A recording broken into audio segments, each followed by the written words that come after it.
નમસ્કાર દોસ્તો, જય હિન્દ અને સ્વાગત છે આપ સૌ દોસ્તોનું ઇન્સ્પાયર ગુજરાતના આ ડિજિટલ યુટ્યુબ પ્લેટફોર્મ પર. દોસ્તો, તમને ખ્યાલ છે આપણે અવારનવાર તમારા માટે ખૂબ મહત્વની એવી માહિતીઓ આ યુટ્યુબ ચેનલના માધ્યમથી લઈને આવતા હોઈએ છીએ.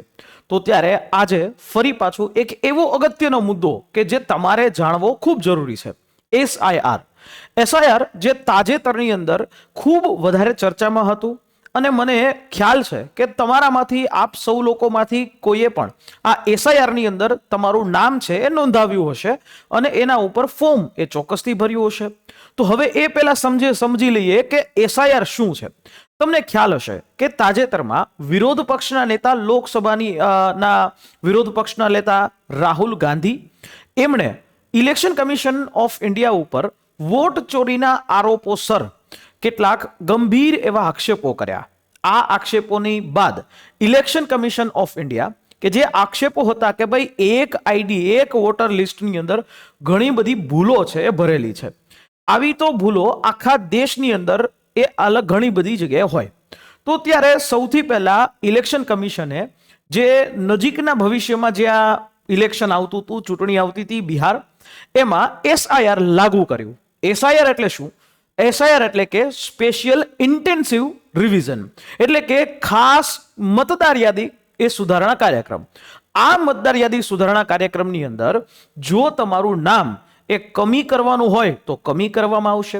તમારા નામમાં કોઈ ભૂલ છે અથવા તો તમારા નામ, એડ્રેસ કે કોઈ પણ દસ્તાવેજ જે ઇલેક્શન કાર્ડથી રિલેટેડ છે એમાં ભૂલ હશે તો સુધારવામાં આવશે.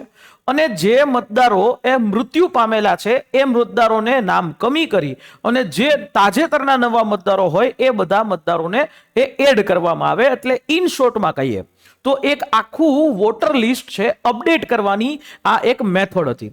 બિહાર બાદ આનો બીજો ફેઝ એ લાગુ થયો દેશના 12 રાજ્યોની અંદર, જેની અંદર આપણું ગુજરાત એ પણ એ આમાં સામેલ હતું. ગુજરાતની અંદર પણ 1,37,000 લોકો જે શિક્ષકો, બીએલઓ આ બધાએ કામ કર્યું. 33 જિલ્લાઓની અંદર 33 અલગ અલગ જિલ્લા ચૂંટણી અધિકારો રોકવામાં આવ્યા. 182 મતદાર નોંધણી અધિકારીઓ હતા અને જેની સાથે સહાયક મતદાર નોંધણી અધિકારીઓ 885. 50,000 થી પણ વધારે બીએલએ એનો કામગીરી જે છે એ આ બીએલઓ દ્વારા કામગીરી કરવામાં આવી અને 1,37,000 લોકોએ ગુજરાતની આ એસઆઈઆરની કામગીરી છે એ પાર પાડી. પણ જ્યારે આ એસઆઈઆરની કામગીરી છે ચાલુ હતી ત્યારે કામગીરીના લોડને કારણે કેટલાક કર્મચારીઓએ આત્મહત્યાનો પણ પ્રયાસ કર્યો, જે બાબત એક દુઃખદ છે. પણ હવે આ આખી જે વસ્તુની અંદર એસઆઈઆરનું જે રિઝલ્ટ કહેવાય કે એક આખું લિસ્ટ જાહેર કરવામાં આવ્યું છે. ગુજરાતની માટેનું એક અપડેટેડ લિસ્ટ એ જાહેર કરવામાં આવ્યું છે, જેની એક મતદાર યાદીની કોપી એ બે કોપી છે એ દરેક પાર્ટીને પણ આપવામાં આવી છે. તો અત્યારે અપડેશન થયું છે કે ગુજરાતમાં 18 લાખ લોકો છે એમનું મૃત્યુ, જે મતદારોના નામ છે એ કમી કરવામાં આવ્યા. બરાબર, ગેરહાજર જેવા મતદારો હતા 9 લાખ જેવા, કાયમી સ્થળાંતર કરેલા 40 લાખ હતા. તો આવી રીતે 2 જગ્યાએ નોંધાયેલા હોય એવા 3,81,000 જેવા મતદારો હતા. ટૂંકમાં કહું કે ઇલેક્શન કમિશન ઓફ ઇન્ડિયા દ્વારા એક પ્રકારે સુધારણા જે છે એ કરવામાં આવી અને 73 લાખ જેવા ઉમેદવારો છે એના નામ એ આ લિસ્ટમાંથી કમી કરવામાં આવ્યા. શું કામ? તો બધાના અલગ અલગ પર્ટિક્યુલર રીઝન છે. 1.5 માસ જેવી જે છે એ કામગીરી આ ચાલી અને હાલ ગુજરાત રાજ્યની અંદર જે ઇલેક્શન કમિશન છે એના મુખ્ય ચૂંટણી અધિકારી હારિત શુક્લા છે, એમણે આ લિસ્ટ છે એ જાહેર કર્યું છે. હવે પ્રશ્ન એ ઊભો થાય કે શું તમારું નામ આ મતદાર યાદીમાં છે કે નહીં? જો તમારે આ મતદાર યાદીમાં તમારું નામ ચેક કરવું હોય તો કેવી રીતે કરી શકશો? દોસ્તો, મૂંઝાઓ નહીં, આ આખી પ્રોસેસ છે ઓનલાઈન છે.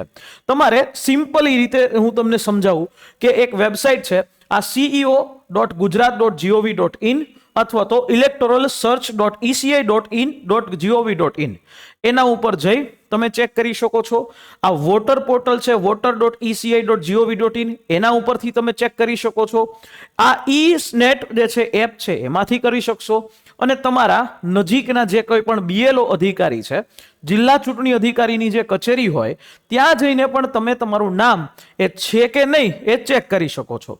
જો તમારું નામ હોય તો ચિંતા કરવાની જરૂર નથી, પણ જો તમારું નામ નથી અથવા તો જો તમારું નામ જે છે નથી તો પણ ચિંતા કરવાની જરૂર નથી, કારણ કે તમને સુધારણા કરવા માટેનો ફરી પાછો એક મોકો પણ આપવામાં આવ્યો છે. અને આ મોકો છે એ જાન્યુઆરી મહિના સુધી એ મોકો પણ આપવામાં આવ્યો છે કે જો કદાચ ભૂલ રહી ગઈ હોય તો હજી ફરી પાછું ભૂલ છે એ સુધારી લેવામાં આવે. આની અસર સીધી વોટિંગ ઉપર પડશે કે જે મતદારોનું નામ આ મતદાર યાદીમાં હશે એ જ મતદારો વોટ ત્યાં એ જ બૂથ ઉપર કરી શકશે. તો કેવી રીતે જોવાનું? જેમ કે આ electoralsearch.eci.gov.in આ વેબસાઇટ છે, આમાં તમે 3 રીતે આ વેબસાઇટ જે છે એની અંદર તમે 3 રીતે તમારું નામ ચેક કરી શકશો. એક તો તમારા ઇલેક્શન કાર્ડ તમારી પાસે છે, એ ઇલેક્શન કાર્ડના નંબર દ્વારા, જેને EPIC નંબર કહેવાય. બીજું તમને ઓફ ડિટેલ દ્વારા, એટલે કે તમે તમારું નામ અથવા તમારા પપ્પાનું નામ અટક એનાથી, અને ત્રીજું તમે જે ઇલેક્શન કાર્ડ જે નંબરથી રજીસ્ટર્ડ કરાવ્યું છે એના દ્વારા. આ 3 રીતે તમે સર્ચ કરી શકશો. હવે એ સર્ચ જે છે અહીંયા તમે ઇપિક નંબર નાખી, સ્ટેટ નાખી અને સીધું કેપ્ચા કોડ નાખીને તમે જોઈ શકશો અને આવી રીતે તમને દેખાશે.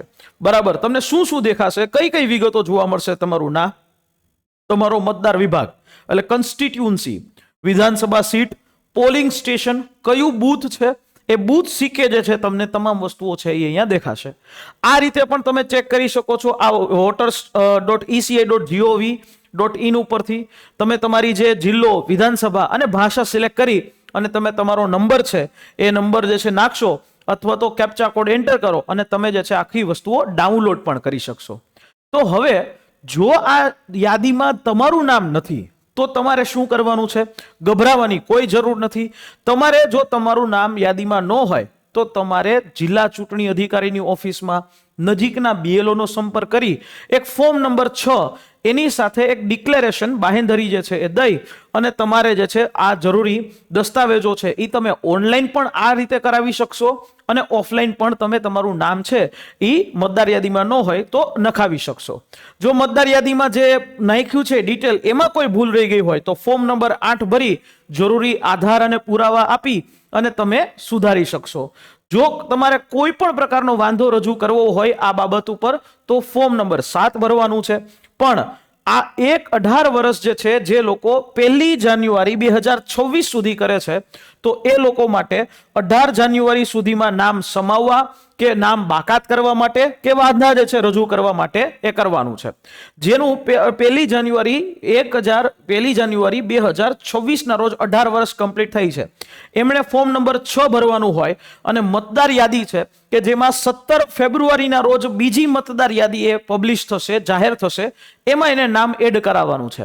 તો તમે આની ઉપર રજૂ કરી શકો છો. 18 વર્ષથી ઉપર હોય તો પણ તમે આની ઉપર સંપર્ક કરી અને ઓનલાઈન અને ઓફલાઈન બંને માધ્યમથી તમારું નામ એક કરી શકો છો. જો આ વસ્તુ છે એ તમારા હિત માટે છે, આ જનજાગૃતિ માટે છે. જો તમે તમારું વોટર ID કાર્ડમાં નામ નથી ધરાવતા તો તમારે ચોક્કસથી વોટર ID ની અંદર નામ એ કરાવવું જોઈએ, વોટર લિસ્ટની અંદર નામ કરાવવું જોઈએ, વોટર ID કાર્ડ કઢાવવું જોઈએ. અને જ્યારે પણ ઇલેક્શન આવે છે, કારણ કે તાજેતરમાં હવે ધીમે ધીમે જે સ્થાનિક સ્વરાજ્યની સંસ્થાઓની અંદર ઇલેક્શન આવશે, મહાનગરપાલિકાઓમાં, ગ્રામ પંચાયતની અંદર, તાલુકા પંચાયત અંતર્ગત, એટલે આવા બધા ઇલેક્શનો આવશે તો એના માટે જરૂર પડશે. તો અત્યારે જ જ્યારે સરકારશ્રી અને ચૂંટણી પંચ દ્વારા આવી કામગીરી કરવામાં આવી છે તો એનો લાભ લઈ આપના ડોક્યુમેન્ટ્સ છે એ કમ્પ્લીટ કરશો.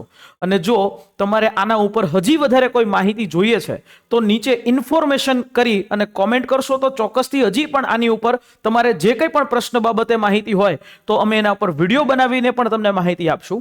વિડીયો જો ગમ્યો હોય તો તમારા મિત્રો સુધી શેર કરજો અને ચેનલ ઉપર નવા છો તો સબસ્ક્રાઇબનું બટન છે ને એ દબાવી દેજો.